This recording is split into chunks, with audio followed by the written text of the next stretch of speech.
Driver গাড়ি বের করো। তোমার ছেলে এখানে কি করছে? ম্যাডাম, আমার ছেলে পরীক্ষায় টপ করেছে, তাই মিষ্টি খাওয়াতে নিয়ে এসেছি। আরে না না, আমাদের চাই না। দিদি, তুই এখন এই ড্রাইভারদের দেওয়া মিষ্টি খাবি? আরে না না, একদমই না। হ্যাঁ ঠিক আছে, ভালো হয়েছে পাশ করেছে, কিন্তু এসবের প্রয়োজন নেই। যাও তুমি এখান থেকে। ম্যাডাম, আপনি একবার জিজ্ঞেস তো করুন আমার ছেলে কোন পরীক্ষায় টপ করেছে। আরে হ্যাঁ হ্যাঁ ঠিক আছে, যে এক্সামই টপ করুক না কেন, কি লাভ তাতে? কালেক্টর তো নিশ্চয়ই হয়ে যাবে না। আলটিমেটলি ড্রাইভারেরই ছেলে, শেষমেশ কি করবে?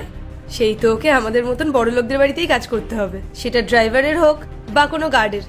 আর হ্যাঁ, আর একটা কথা, নিজের ছেলেকে একটা কথা ভালো করে বুঝিয়ে দেবে, যাতে আমাদের মতন বড় লোকদের সমান সমান হওয়ার চেষ্টা না করে।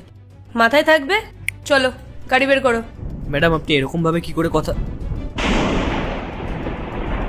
পরেশ, নিজের ছেলেকে একটা কথা ভালো করে বুঝিয়ে দাও। ও যে এই জামাটা পরে আছে না, এটাও আমি তোমাকে টাকা দিই, তারপরে গিয়ে তুমি ওকে কিনে দিতে পারো, বুঝেছো? তাই ওকে বেশি হাওয়াতে উঠতে না করবে। বুঝিয়ে দিও নিজের ছেলেকে এগুলো। খুব অসভ্য তো তোমার ছেলে। ঠিক আছে ম্যাডাম, ম্যাডাম আমি ওকে বুঝিয়ে বলে দিচ্ছি। আসলে ও ছোট তো, এখন সব কিছু বুঝে উঠতে পারেনি। বাবু, তুমি বাড়ি চলে যাও, আমি আসছি বিকালে, দেখা করছি। হ্যাঁ চলুন। এসেছে আমাদের সমান সমান হতে। বাবু, তুমি বাড়ি যাও।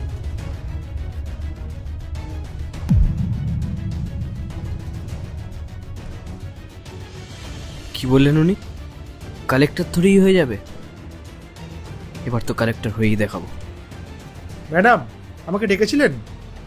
হ্যাঁ ডেকেছিলাম। কালকে কোথায় ছিলে তুমি? ইনফর্ম করার প্রয়োজন বোধ করো না।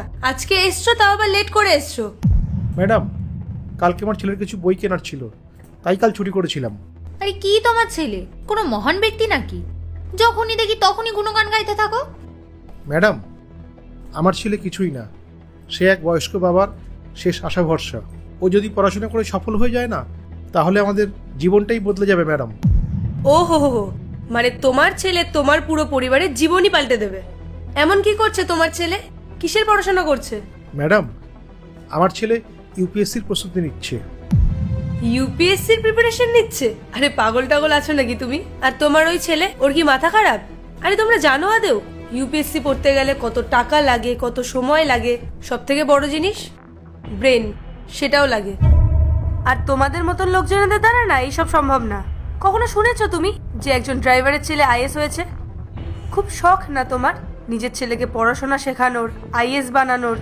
আর ওই চক্করে পড়ে আমাদের বাড়িতে তুমি ছুটি করতে থাকো, আর স্যালারি কাটলেই কান্নাকাটি করতে শুরু করে দাও। চলো তুমি একটা কাজ করো, বেরো তুমি এখান থেকে। না না ম্যাডাম, আমাকে এই কাজ থেকে বসাবেন না ম্যাডাম। ম্যাডাম, এই কাজটা দিয়ে আমার সংসার চলে, কাল থেকে লেট হবে না ম্যাডাম, আমি ঠিক টাইমে চলে আসবো। আরে স্যার, কি করছেন আপনি এটা? এত বড় আইএস অফিসারের বাবা আমাদের সামনে দাঁড়িয়ে ক্ষমা চাইছে, এটা মানায় নাকি? আপনি যান গিয়ে নিজের ছেলেকে পড়াশোনা শেখান, আইএস বানান। আমাদের মতন ছোটখাটো মানুষদের কি আছে? আমরা তো এগুলো বলতেই থাকি। যান যান। এরকম করবেন না ম্যাডাম, আমি খুব সমস্যায় পড়ে যাব, আমার সংসার চালানো খুব অসুবিধা হয়ে যায় ম্যাডাম। এই, শুনতে পেলে না দিদি কি বললো তোমাকে? তোমাকে তো এখান থেকে যেতে বলেছে। চলো বেরো।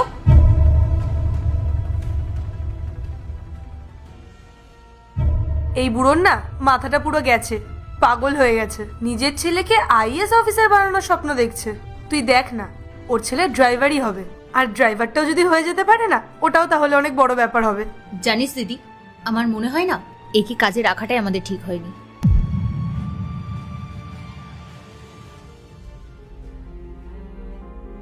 আপনার এখানে ওয়েট করুন। প্লিজ স্যার, আজকে যেভাবেই হোক স্যারের সাথে আমাদের মিটিংটা করিয়ে দিন। দেখুন, আমি স্যারের থেকে অ্যাপ্রুভাল নিয়ে নিয়েছি, আর আমি পুরো চেষ্টা করব যাতে আজকে আপনাদের সাথে ওনার মিটিংটা ফিক্সড হয়ে যায়। আপনারা এখানে ওয়েট করুন, স্যার কিছুক্ষণের মধ্যেই চলে আসবে। বোন, ঠাকুর করুক যাতে আজকে স্যারের সাথে আমাদের মিটিংটা হয়ে যায়। এই মিটিংটা হয়ে গেলে না, আমাদের অনেক বড় লস হওয়ার থেকে আমরা বেঁচে যাব।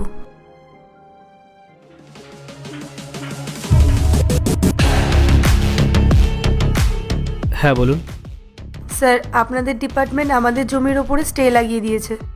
আমরা অনেক টাকা খরচা করে ফেলেছি স্যার ওখানে। এভাবে তো আমাদের অনেক লস হয়ে যাবে স্যার। দেখুন, আপনাদের যে জমিটা সেটা একটা এগ্রিকালচার ল্যান্ড, আর সেখানে কনস্ট্রাকশন করা অ্যালাউড না। এটা তো আপনাদেরই ভুল না যে আপনারা ওখানে কনস্ট্রাকশন করছেন।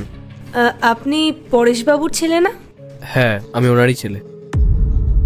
মনে হচ্ছে আপনি আমাদের চিনতে পারেননি। হ্যাঁ আমরা হ্যাঁ, আপনাদেরকে আমি ভালোভাবেই চিনি। আপনারা তারাই না যার কাছে আমার বাবা জব করতেন? দেখলি, আমি তো আগে থেকেই জানতাম যে আপনি নিজের জীবনে অনেক বড় কিছু করতে পারবেন। আরে পরেশবাবু তো আমাদেরকে বলতেন যে ওনার ছেলে পড়াশোনায় খুব ভালো। আর দেখুন না, আপনি তো আমাদের নিজেদের মানুষ না।